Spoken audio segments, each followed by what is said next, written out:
Kakinada NFCL రోడ్లో గల సత్కళ వాహినిలో సత్కళ వాహిని భక్తిరస సంగీత సంస్థ ఆధ్వర్యంలో 56వ వార్షికోత్సవ వేడుకలు ఘనంగా ప్రారంభమయ్యాయి. ప్రతి ఏటా సత్కళ వాహిని ఆధ్వర్యంలో నిర్వహించే ధనుర్మాసోత్సవాల్లో భాగంగా తొలి రోజు శ్రీ స్థితా వాగ్దేవి స్వరామృతం నిర్వాహకురాలు బంగారు హరిత ఆధ్వర్యంలో వారి బృందంచే భక్తి రంజని కార్యక్రమం జరిగింది. అనంతరం సంస్కృతి పాఠశాల సంగీత నిర్వాహకులు నాగనదొర ఆధ్వర్యంలో వారి శిష్య బృందగాన కార్యక్రమం జరిగింది. ఆద్యంతం జరిగిన సంగీత కార్యక్రమంలో అందరినీ విశేషంగా ఆకట్టుకుంది. ఈ సందర్భంగా సత్కళ వాహిని నిర్వాహకులు డాక్టర్ కృష్ణమాచార్యులు మాట్లాడుతూ నెల రోజుల పాటు జరిగే సంగీత నృత్య కార్యక్రమాల్లో కాకినాడ నగర ప్రజలు పాల్గొని విజయవంతం చేయాలని పిలుపునిచ్చారు. కార్యక్రమంలో సత్కళ వాహిని సభ్యులు డాక్టర్ గరికిపర్తి నమశివాయ, నాగమణి దంపతులు, రామకృష్ణ, భాస్కర్ రామం, గంపల్ కృష్ణవేణి, నల్లమిల్లి మణిబాబు, కుంచిక లక్ష్మి, పలువురు సత్కళ వాహిని సభ్యులు, యువ వాహిని సభ్యులు తదితరులు పాల్గొన్నారు.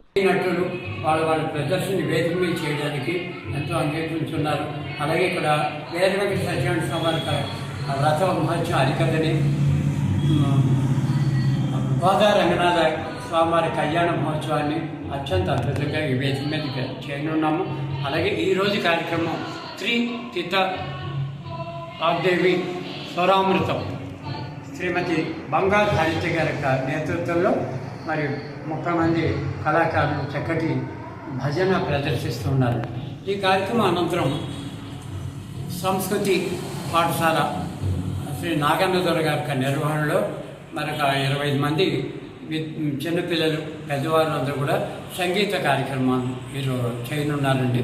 అలాగే రేపటి కార్యక్రమాల్లో సాయంత్రం గాయత్రి గానమంజరి వారి సంగీత కార్యక్రమాన్ని, రెండవ కార్యక్రమంగా త్యాగరాజ పంచరత్న సేవని ఈ వేదిక మీద చేస్తున్నామని తెలియజేస్తున్నాం.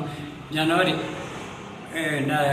14 వరకు జరిగే కార్యక్రమాలకి కాకినాడ పట్టణ ప్రజల్ని, అభిమానుల్ని, కళాభిమానుల్ని, కళా ప్రోత్సాహకాన్ని అందరికీ కూడా ఇదే ఆహ్వానంగా భావించి అందరూ వచ్చి జయప్రదం చేయవలసిందిగా కోరుతూ